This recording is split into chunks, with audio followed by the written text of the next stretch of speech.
පිල්ලයන් ඇත්තටම පිල්ලයන් හම්බෙන්න ගියාද? ඔව් පිල්ලයන්ව බලන්න මම ඉතින් බන්ධනාගාරේ තාප්පෙන් පැනලා නෙවෙයිනේ ගියේ. බන්ධනාගාරේ නීතියානුකූලව එළිය කිවිලි අස්සම් කළා තමයි බලන්න ගියේ. සහ ඌ හම්බෙච්ච වෙලාවේ බන්ධනාගාරේ ළඟ හිටියා. ඒක තමයි මේ රටේ නීතිය. ඉතින් ප්‍රංශයට ගිහිල්ලා මහජන මුදල් වියදම් කරලා ප්‍රංශයට ගියේ නාම රාජපක්ෂ මහින්ද රාජපක්ෂ බැසිල් රාජපක්ෂ පිල්ලයන් බලන්න ගියාද කියලා අහන් එන්න නම් හරි අපරාධයක්. මොකද මෙච්චර දුර ගිහිල්ලා මහජන මුදල් වියදම් කරගෙන මහා මුලකාරයෙක් හොයන්න කියලා ප්‍රංශයට ගිහිල්ලා ඒ ගිහපු කෙනා කියලා තියෙන නාමල් පිල්ලයන් බලන්න ගියාද කියලා ඒක අපරාධයක් මහජන මුදල් අභාවිතයක්. මොකද ඒක මේ ඔබ තමුන්නාන්සලාගේ හැම මාධ්‍ය ආයතනයකින්ම ඒ වෙලාවේ විකාශනයකුත් තිබ්බා.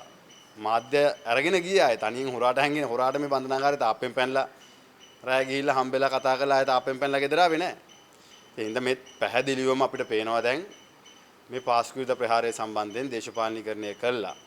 මේකේ සම්පූර්ණ දේශපාලන වාසියක් ලබා ගන්න වර්තමාන ආණ්ඩුව දැඩි උත්සාහයක ඉන්නවා. ඒ කියන්නේ ඔබගේ ලෙඩ දුක් බලන්නද ගියේ නැත්නම් මොකද්ද පොරක් කාමරයක ගිහලා කරන සාකච්ඡාවක්ද මොකද්ද හරියට?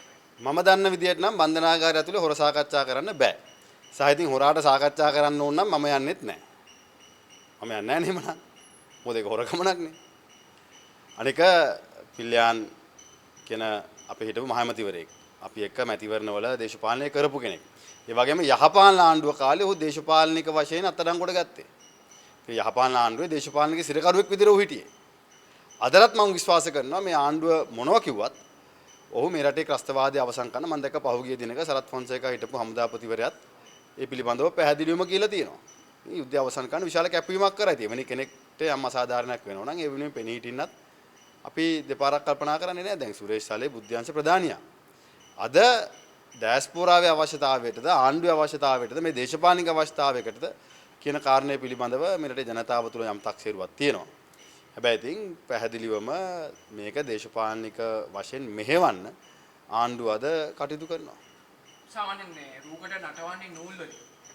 අර පාස්කු ප්‍රහාරයේ රූකඩේ අන්තිම නූල කාගේ අතේ වෙන්න පුළුවන්? දැන් බලන් ගියාම ඒ රූකඩේ අන්තිම නූල තිබිලා තියෙන්නේ JVP එක අතේ. මොකද පාස්කු විරුද්ධ ප්‍රහාරයේ ෆයිල් යට ගහපු නිලධාරියාට උසස් වීම දෙන්නයි. ඒ නිලධාරියාම යවන්න කට උත්තර ලියා ගන්නයි. පාස්කු විරුද්ධ ප්‍රහාරය සංවිධානය කරපු ක්‍රියාත්මක කරපු අයගේ දෙමව්පියන් ජනතා විමුක්ති පෙරමුණේ ක්‍රියාකාරී සමාජිකයෝ වෙන්නයි. ඔහුගේ ඒ පුද්ගලයාගේ පියා JVP එකේ ජාතික ලැයිස්තුවේ ඉන්නයි. අද උන්ගේ දේශපාලන වේදිකාවෙන් යනවා ෆයිල් එක යට ගහපු කෙනාට පරීක්ෂණ කටයුතු බාර දෙන්නයි. ඒ පරීක්ෂණ කටයුතු දේශපාලනික වශයෙන් රාජපක්ෂලා පිල්ලයන් බලන්න ගියා කියලා කටුතරක් ලියා ගන්න ප්‍රංශයට මහජන මුදල් වියදම් කරලා ගියපු විදිය බැලුවම පැහැදිලිවම දැන් නම් පේන්නේ අන්තිම නූල තිබිලා තියෙන JVP ගතේ තමයි. මොකද බලනහර කපන ඉතිහාසයක් තියෙනවා වර්තමානයක් තියෙනවා. ඉතින් බලනහර කපන ඉතිහාසයක් සහ වර්තමානයක් තියෙන දේශපාලන පක්ෂයකට ඔය නූල අදින එක තරම් ප්‍රශ්නයක් නෙවෙයි. ඇත්තටම සලේ දැන් මේක සම්බන්ධයි කියන කතාව එළිය පේනවා කියනවනේ කරන්නේ. එහෙම තියෙනවා නම් එහෙම සාටකත් කොහේ හරි ගෑවෙන්න පුළුවන් නේද? එහෙම තියෙනවා නම් පැහැදිලිවම අධිකරණයට කරුණු දක්වන්න ඕනේ. පොලිසිය විසින් කරන පරීක්ෂණ කටයුතු වල දැන් පරීක්ෂණ කටයුතු ක්‍රියාත්මක කරන්න කලින් ඔය ලොකු කතා ටිකක් කිව්වනේ. ජාත්‍යන්තර රටවල් සම්බන්ධයෙන් කිව්වා. වාර්තාවල් තියෙනවා කිව්වා. සාක්ෂි තියෙනවා. දැන් ඉතින් අධිකරණ ඉදිරිපත් කරන්න පුළුවන්. ඇයි අද වෙනකන් තමන් බලයට එන්න කලින් තමන් ගාව තියෙනවා කියපු සාක්ෂි අධිකරණයට ඉදිරිපත් කරන්නේ නැත්තේ. ඒ වගේම තමයි යම් චෝදනාවකට ලක් වෙලා අත්අඩංගුවට ගන්න නියමිත පුද්ගලයන්ව හම්බෙලා සාක්ෂි ලියන් එනවා නම් ඒ පුද්ගලයන්ට එරෙහිව නීතිය ක්‍රියාත්මක කරන්නේ නැත්තේ ඇයි කියන ප්‍රශ්නේ අහනවා. ඉතින් අපි ඉස්සරහට ඒව ගැන කතා කරමු. සාමාන්‍යයෙන් අධිකරණ පද්ධතියට හෝ නීති පද්ධතිය අතර සාමාන්‍ය පොලිසියදී ගන්න සමහර කටයුතු අධිකරණයේදී වැලිඩ් වෙන්නේ නැහැ. අධිකරණ ඉස්සරහම මේක කියන්නේ. මම දන්නේ මේ හරි ක්‍රමෙ මොකද ඒක ප්‍රංශයේදී ගන්න කටයුතුරයක් කොහොමද වැලිඩ් වෙන්නේ? ඒක කොහොමද ඔබතුමා දන්න පරිදි කොහොමද ඒක වැලිඩ් වෙන්නේ? මම දැන් ওই ප්‍රශ්නේ හොඳටම උත්තරයක් ලබා ගන්න පුළුවන් පොලිසිය බාර අමාත්‍යවරයා හෝ අධිකරණ අමාත්‍යවරයන් ඇහුවොත්. මොකද පැහැදිලිවම අද ඔවුන්ගේ පොලිස්පතිවරයා පොලිසිය බාර අමාත්‍යවරයා අධිකරණ ඇමතිවරයා තනිකර JVP එකේ වමනාවට මේ රටේ නීතිය හසුරවන්න උත්සාහ කරනවා. ඉතින් ওই ප්‍රශ්නෙට නාම රාජපක්ෂගෙන් අහලා වැඩක් වෙන්නේ නැහැ.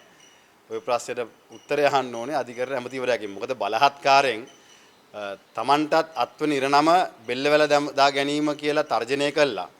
ඒ පුද්ගලයා අවසානයේ තමන්ගේ ජීවිතේ නැති වෙලා තියෙද්දිත් බලහත්කාරයෙන් ලියාගත්තු කට උත්තරයක් මත හිටපු ජනාධිපතිවරයාව කට උත්තරයක් ගන්න පොලිස් ආයතනයකට ගේනව නම් ඉතින් එතනින් හිතා ගන්න පුළුවන් නීතිය උඩද යටද තියෙන්නේ කියලා. ඉතින් නීතිය සමානයි නම් ඉස්සලා ගේන්න ඕනේ බලහත්කාරයෙන් කට උතරේ ලියාගත්තු කෙනා. ඇයි එහෙම ලියාගත්තේ කියලා අහන්න. හැබැයි එහෙම නොවි බලහත්කාරයෙන් ලියාගත්තු කට උතරේ සම්බන්ධයෙන් ප්‍රකාශයක් ගන්න එන්න කියනවා. එතකොට අපිට හිතා ගන්න පුළුවන්. මේ දවස්වල සමාජ මාධ්‍ය දිහා බැලුවහම රණවිරුවන්ව ආවාවිත කරපු රාජපක්ෂලගේ තරම් නැති කණ්ඩායමක් නැහැ. පොල්ලතු මුර කරා යම් මිස්ථාන මුර කරා සමහර වැඩ කරවගත්තා. ඉතින් ඇත්තටම ඔවුන්ට ඒ ගැන කතා කරන්න වෙනවලු. තමුන්ගේ අනම්මන වැඩ ටික කරගත්ත රණවිරුවන් ගැන කතා කරන්න වෙනවලු. ඒක මොකද ඒ කතාව? දැන් එහෙම කියන ආණ්ඩුවම දිත්වා කුණාටු වෙනකොට ඔවුන් එදා සෙබලයි කියපු කෙනා රණවිරුවෙක් බවට පත් වුණා. ඔවුන්ගේ මනසෙම. ඉතින් එහෙමනම් ඒ තර්කේ ඒ පැතරත් අදාළ වෙන්න පුළුවන් නේ. ඒ හින්දා හමුදාවකට නායකත්වය දෙනකොට ඒ හමුදාවේ නොඑක් යුනිට් තියෙනවා. ඒ නොඑක් දෙපාර්තමේන්තු නැත්නම් යුනිට් නොඑක් වගකීම් බාරව ඉන්නවා. ඔවුන් ඒ වගකීම් කරනවා. ඉතින් දැන් ඔහොම තර්ක ගේනවා නම් කියන්න පුළුවන් නේ. ඉතින් මේ ආමි ස්පෝර්ට්ස් ක්ලබ් එකත් වැරදි රණවිරුවෝ ක්‍රීඩා කර බෝල ගහන දාලා කියලා. ඉතින් තර්කානුකූල නැති තමන්ගේ දේශපාලන වේදිකාවේ තමන්ගේ නොහැකියාව වහගන්නයි. තමන් මේ රටේ ඉතිහාසයේ ඉඳන් අද නෙවෙයි. ඉතිහාසයේ ඉඳන්ම රණවිරුවට කරපු අසාධාරණයි. මොකද LTT එක විතරක් නෙවෙයිනේ රණවිරුව ඝාතනය කරේ. ඒක දේශපාලන පක්ෂයක් කියලා JVP එකත් කරා නේද? දැන් ඔය චිත්‍රපටිත් හැදෙන්නේ. එයාත් ගිහලා ඒක බලන්නේ ලස්සනට අප්පුඩි ගගා. ඉතින් එහෙම ඉතිහාසයක් තියෙන පක්ෂයක් එක්ක ඔය ගැන අපි කතා කරලා වැඩක් නැහැ. පාර්ලිමේන්තුවෙන් එළවුවද ගියාද? පාර්ලිමේන්තුවෙන් එළෙව්වෙත් නැහැ. පාර්ලිමේන්තුවෙන් එළවන්නත් ලේසිත් නැහැ. මං අහන්නේ ඉතිපෙරේද වෙච්ච සිදුවීමක් ගැන මම අහන්නේ. ඉතින් පාර්ලිමේන්තුව අද හුදෙක් පළවත්ත පක්ෂ කාර්යාලය බවට පත් කරගෙන තියෙනවා. ඉතින් മന്ത്രിවරයෙක් තමන්ගේ වරප්‍රසාදයක් පිළිබඳව කතා කරාම ඒ മന്ത്രിවරයාව එළියට දානවා. ඉතින් කතානායකවරයාගේ පෞද්ගලිකව කාමරයට බලෙන් ගිහිපෙක් ගැන හිතරිදිමක් ඇති. ඉතින් ඒක මම දන්නේ නැහැ. එහෙම තමයි මේ මාධ්‍ය කියන්නේ. ඉතින් මම හිතන්නේ ඊට වඩා කතානායකවරයා මේ ශ්‍රී ලංකා පාර්ලිමේන්තුවේ කතානායකවරයා විදිහට හැසිරුණොත් හොඳයි මේ මාලිමාවේ කතානායකවරයා විදිහට හැසිරෙන්නේ නැතුව.